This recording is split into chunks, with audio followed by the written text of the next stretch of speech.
Lately, I've noticed something, and I mean within the past 2 weeks. I've noticed that when I go to take action towards something that would be genuinely meaningful for me and my future, there's this really strong resistance holding me back from doing it. I'm talking about things like building passive income or working on my YouTube channel. Every time I go to take a step toward that, I get this really strong resistance stopping me from doing it. I'll lay awake at night thinking of all the things I need to do, excited for the videos I'm gonna make and the businesses I'm gonna build. And then when morning comes, all that motivation is gone. And all there is just fear and insecurity, doubt in myself and my abilities, and zero creative ideas. I'll then spend the entire day trying to think of the action I should take, and then the end of the day comes and I haven't made any progress.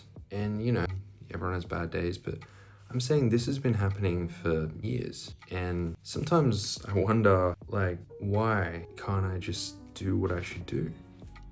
Because I don't even feel like I'm choosing not to do the things. It's like they're impossible to do.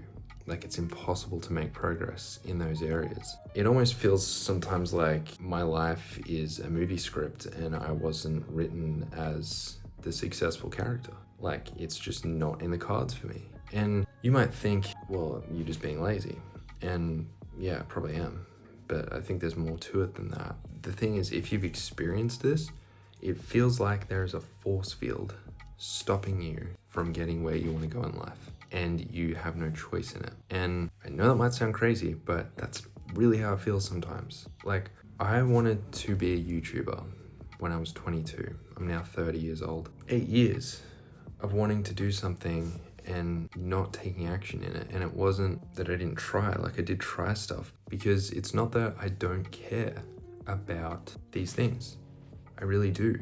I think about them a lot. I think about improving my life constantly and making money and becoming financially free and doing all these creative things. I obsess over it. And it got me thinking about when I was a kid, my family, we didn't have much money at all.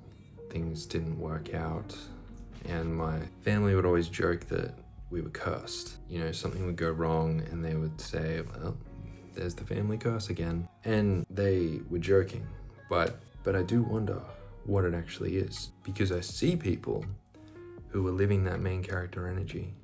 I know people who they're just doing stuff, they're getting stuff done, they're accomplishing things, they have amazing things, great relationships and confidence and skills, and they are living the lives that I want to live. And I'm just here, years passing, not getting anywhere. And I just wonder why.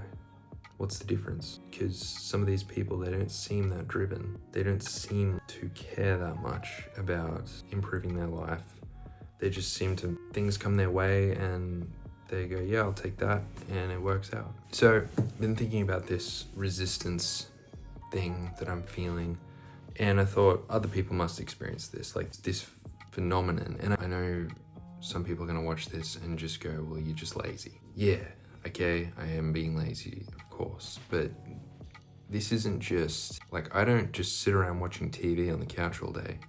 I do take action on things. Obviously, I'm doing something wrong, I understand that, but I knew that other people must be experiencing this, and there must be someone who has a really good grasp on it. And funnily enough, I did find something that is almost exactly what I'm talking about. It's in this book, The War of Art. The author, Steven Pressfield, he calls this thing resistance, right? Not procrastination, not laziness, not lack of discipline, resistance. His argument is that whenever you try to take action towards something that would genuinely improve your life or help you grow or change who you are, a force appears and tries to stop you.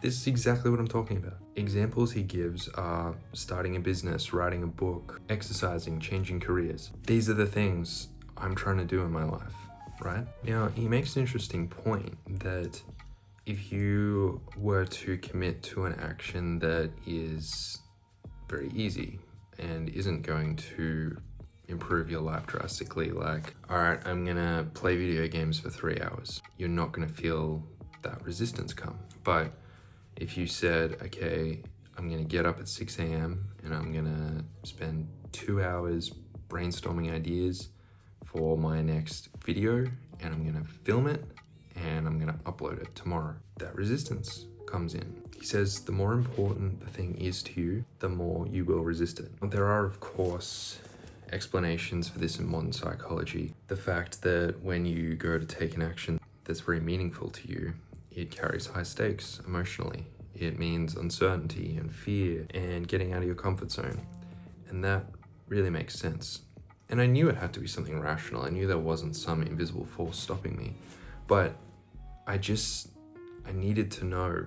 I needed to understand it more. Now, an important point that Pressfield makes is that it doesn't matter how much you want to do the thing. That resistance is going to be stronger than your desire to do the thing. In fact, he says the more you want to do it, the more resistance you can potentially feel. So you can't just say, but I want this so bad. I should be able to do it. I should be the best at it because I want it so much and it means so much to me. But there's so much more to it than that. So basically, your brain is designed to keep you safe. Yeah, it's that pesky old brain holding us back as usual. Your brain wants to keep you safe. So when you say, all right, today I'm going to film a video of me doing something and I'm going to post it so potentially millions of people can view it, your brain doesn't want you to do that.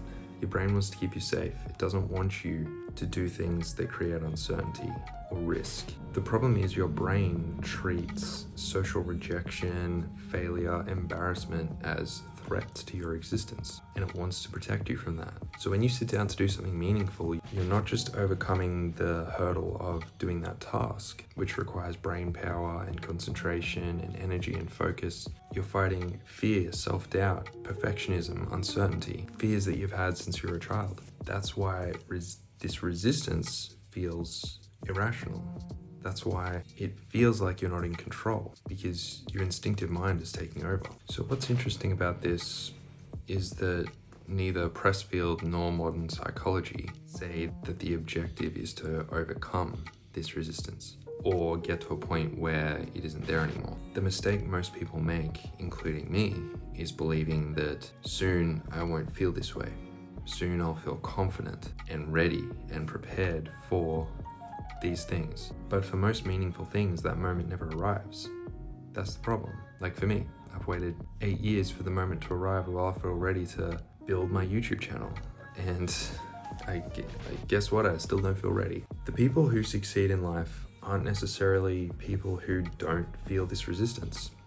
They're the ones who feel it and act anyway. So the first step to managing this resistance is to stop treating resistance as a signal. A lot of us unconsciously interpret this resistance as information. When your brain says, I don't feel like filming today, or I don't feel like going to the gym today, you think, well, maybe it's not the right thing to do today. Maybe I should have a rest day. But you gotta remember, resistance appears when something is important to you. So these signals you're getting should be interpreted as nothing other than go, take action. The next step, lower the size of the action. Instead of saying, I need to go and get a workout in today, just go, I need to get ready for the gym. Take it in steps. The third step is build evidence. So I said, it almost feels like there's this invisible force stopping me from doing the things that are important to me. The thing is, every day of inaction just goes into the case files of evidence that it's true, that I am not cut out for that. And that becomes my new belief. So you need to accumulate new evidence. So every workout, every uncomfortable job interview, every new friendship that you have initiated, they all become proof that you can succeed, even if you don't feel like it, even if you're not ready. And I mentioned this one already, but you gotta stop waiting to feel different. No amount of time is going to make you feel ready to do these big scary things. It's action first, confidence second. In fact, confidence is just accumulated evidence of past actions. It's a belief system in your abilities. And the last step reframe the real risk. So when you're about to take action on this big scary thing, whatever it is, applying for a new job, making a YouTube video, whatever, you immediately think about embarrassment, failure, rejection. Instead, think about, if I keep letting this fear stop me from acting, I'm gonna be in the same place in 5 years' time. And that is way scarier than being embarrassed. So the goal here is definitely not to eliminate this resistance. It's to accept the fact that resistance is the price we pay to take meaningful action. It's the price we pay if we want to live the lives we've always dreamed of. And everyone and every successful person is paying that price. So I'm going to be trying this new approach to manage the resistance and see how I go. I'll see you in the next one.